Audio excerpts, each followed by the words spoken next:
The Chase, a French folktale by Comtesse de Ségur. Henry was within a half-hour's walk of the summit of the mountain when he reached a pit so wide that he could not possibly jump to the other side, and so deep that it seemed bottomless. Henry did not lose courage, however. He followed the borders of the pit till he found himself where he started from and knew that this yawning pit surrounded the mountain. "Alas, what shall I do?" said poor Henry. "I scarcely overcome one obstacle when another more difficult seems to rise up before me. How shall I ever pass this pit?" The poor child felt for the first time that his eyes were filled with tears. He looked around for some means of passing over but saw no possible chance, and seated himself sadly on the brink of the precipice. Suddenly he heard a terrible growl. He turned and saw within 10 steps of him an enormous wolf gazing at him with flaming eyes. "What are you seeking in my kingdom?" said the wolf, in a threatening voice. "Master Wolf, I am seeking the plant of life, which alone can save my dear mother, who is about to die. If you will assist me to cross the spit, I will be your devoted servant and will obey any command you may give me." "Well, my boy, if you will catch all the game which is in my forest, birds and beasts, and make them up into pies and nice rolls, by the faith of the genius of the mountain, I will pass you over to the other side.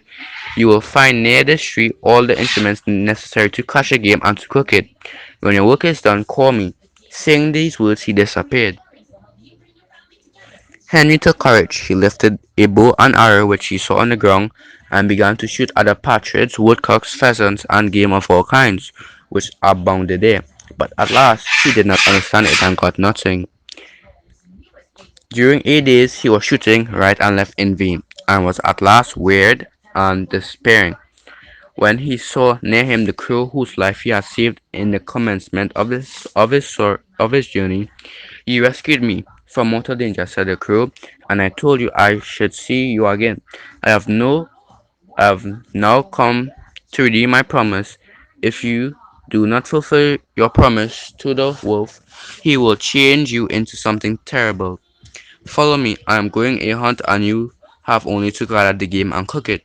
Saying these words, the crow flew above the trees of the forest, and with his beak and his claws got all the game to be found. In fact, during 150 days he caught 1,867,126 animals and birds, squirrel, pheasants, and quails.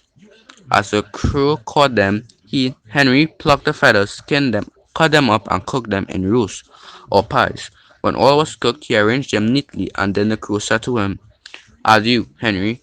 There remains one obstacle yet to overcome, but in that difficulty I cannot aid you. But do not be discouraged. The good fairies protect filial love." Before Henry had time to thank the crow, he had disappeared. He then called the wolf and said to him, "Master Wolf, here is all the game of your forest. I have prepared it as you ordered, and now will you assist me to pass the precipice?" The wolf examined a pheasant, crunched a roast squirrel and a pie, licked his lips, and said to Henry, "You are a brave and good boy. I will pay you for your trouble. It shall not be said that you have worked for the wolf of the mountain without receiving a reward." Saying these words, he gave Henry a staff, which he cut in a tree, and said to him, "When you have gathered the plant of life and wish yourself transported to any part of the wood, among the stick, and it will be your horse." Henry was on the point of throwing this useless stick into the woods, but he wished to be polite, and receiving it seemingly, he thanked the wolf cordially. "Get on my back, Henry," said the wolf.